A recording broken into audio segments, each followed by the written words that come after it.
Good morning. Today I'm going to talk to you about the correct exam technique for 15-mark questions in your C3A DNA exam. Now 15-mark questions may be about acting, staging or design, but for today's session I'm just going to be talking about the acting questions and how to structure your response. So we're going to look at the character of Richard. Now Richard, unfortunately, is quite a forgettable character in the story, but he's really, really important to the plot and the playwright's intentions. He becomes more submissive as the play goes on. He begins as a challenger to John Tate and a challenger to Phil, and he begins with a lot of attitude and a lot of sass, but in the end he proves himself too weak to be a leader. He talks in quite conversational ways, very blunt and straightforward, but eventually he succumbs to peer pressure and he loses his sense of morality and becomes like Leah. He talks to Phil at the end of the play in a monologue and speaks about how he wishes him to come back to the group and that the group needs him to be reunited, needs him to come together again. Now, if we look at an example question on Richard, you could be asked something like this. You've been chosen to perform the role of Richard in DNA. Choose any two contrasting extracts and explain how you would communicate your character to the audience. In your answer, refer to character motivation, movement, voice, and interaction. Now, these bullet points here at the bottom may change. So they may choose to focus just on gesture or facial expression or posture or pitch or tone. There could be a number of different combinations that they ask you to reflect on. Please be prepared to be flexible and to change the structure of your answer, reading the question carefully and responding in an appropriate way. Now for today, we are going to take these 4 bullet points as an example. So if we were starting to work on this question together, then we want to choose 2 extracts in the play when Richard is very, very different in his character. So at the start of the play on page 17, he talks about the fact that he's just come in with Kathy and Brian from school, and John Tate is having a go at him. John Tate is pushing him to do things that he doesn't want to do. He says the line, "You shouldn't threaten me, John." And we're going to try and plan out this paragraph together, referring to movement, motivation, voice, and interaction. And this is a perfectly acceptable way to structure your response, copying down each section, how you would respond to the given criteria. If you're going for grade 7 and above in drama, you want to be thinking about how you can weave in these sections to each other, particularly motivation, and talk about how your motivation is being met through the use of your vocal, physical acting skills and your interaction with other characters. So, you shouldn't threaten me, John. What is Richard's motivation in this scene? Well, he's hoping to challenge John Tate. He's motivated by his need for power, security, and high status. For movement, how are we going to show that? You shouldn't threaten me, John.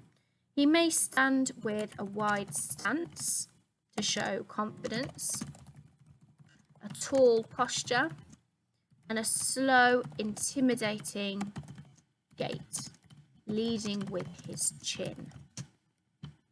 For voice, we may choose for Richard to speak using a deep pitch, to threaten John Tate.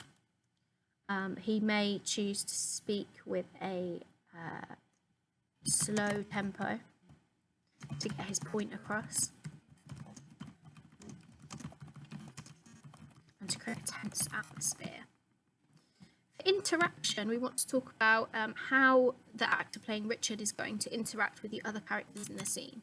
So for Richard's interaction with John Tate, we might imagine that he could stand in close proximity to John. He may make direct eye contact. And he may avoid looking at the other characters in the scene to illustrate his motivation. Good. So moving on to extract 2, we want to choose a different part in the play when Richard is very, very different in his character or when he has a slightly different motivation. So towards the end of the play, we see Richard as a very, very different character. He becomes more submissive, he becomes very pleading with with Phil and with the leader of the group, and he wishes for him to come back and reunite them. He doesn't want to be the leader. He wants Phil to come back and to lead the group. So his motivation might be to persuade Phil to return to the group. He may need a sense of security and status, which is very similar to the start of the play. He wants to appear non-threatening, in contrast to earlier in the story. Then for movement, how would we indicate this using our physical acting skills? Well, we may sit with a slouched posture to show his feelings of insecurity. We may use the gesture of placing a hand on Phil's shoulder to invite him to come back. For vocal acting skills, we may choose for him to speak in a slow tempo and to emphasize the word Phil, showing that he is seeking his attention. For interaction, we might talk about him standing in a close proximity to gain his attention, but we might also talk about him avoiding direct eye contact to appear non-threatening or approachable. So this is how I might plan out when I'm practicing for 15-mark questions on acting. And this would enable me to really think about how I'm going to respond in full sentences to the bullet points of a specification. And anyone can access this. We're going to look at the mark scheme, and we're going to look at an example of how a 15-mark question might be answered. So obviously this is for a different question, this is for a different text as well, but it gives you an example of how the banding and how the marking works for a 15-mark question on acting. So explain how the actor performing as Dak would use physical skills to communicate their character to the audience. In your answer, refer to motivation, posture, movement, gesture, facial expression. So you can see there how the bullet points are slightly different to our practice question here and how we have to respond slightly differently. The banding and the marks are very, very similar though. So where the candidate's work completely meets the descriptors, the highest mark should be awarded. Where the candidate's work mostly meets the descriptors, the most appropriate mark in the middle range should be awarded. And where the candidate's work partially meets the descriptors, the lowest mark should be awarded. So if it's just in the band, we're going to give it the lowest mark in that band. If it's confidently in that band, we're going to give it the middle mark. And if we are solidly confident that they are really, really achieving that band, then we will put them in the top of that band for the highest mark. So let's look at band 0, response not creditworthy or not attempted. This generally means that you've not had time to answer the question, or what you're talking about is completely wrong and you've answered the question wrong, which none of us are going to get.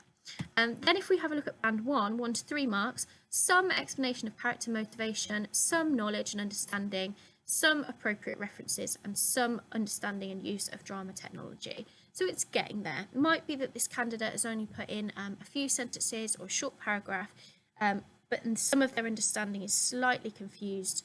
But this would be kind of an introduction to the marking scheme. Then if we have a look at band 2, 4 to 6 marks, the language changes to a satisfactory explanation of character motivation, satisfactory knowledge, generally appropriate, generally relevant. So most of the time they are on the money, they are hitting the points, they are talking about relevant parts of the play.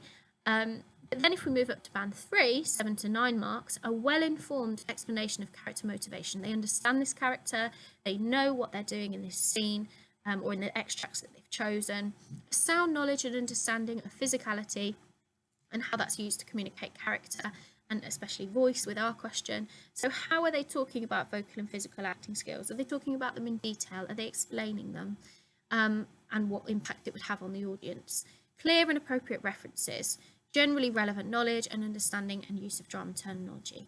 So then if we're moving up to band 4, a detailed explanation of character motivation, detailed knowledge and understanding, appropriate references, relevant knowledge, and use of drama terminology. So this is a good answer. They know what they're talking about, they understand the character, they understand the play, they understand the plot, and they're starting to use drama language in a way that's really clearly communicating what the impact on the audience would be. But then for band 5, 13 to 50 marks, where we all want to be, is talking about a perceptive explanation of character motivation. What's the difference between detailed and perceptive? Well, it means that the candidate is starting to be super creative with their choices. They're starting to really explain how they would perform that role, or how the actor performing that role would move, would speak, and what impact that would have in really great depth and detail. They're showing highly appropriate references, highly relevant knowledge, and their use of drama terminology is throughout and is always accurate and explained in really great detail. So hopefully that explains to you how a 15-mark question would be answered. If you get one of these for acting, you want to really pay close attention to the bullet points, what the question is asking you to do, and you can plan and prepare for these. So there's no need to worry about what's going to come up on the day. You can plan and work together with your teacher to make sure that you have some suggested answers for any of the characters in DNA. And as always, I would practice under time conditions. You want to give yourself at least 15 minutes to answer this question in detail, and 2 big chunky paragraphs on your 2 chosen extracts.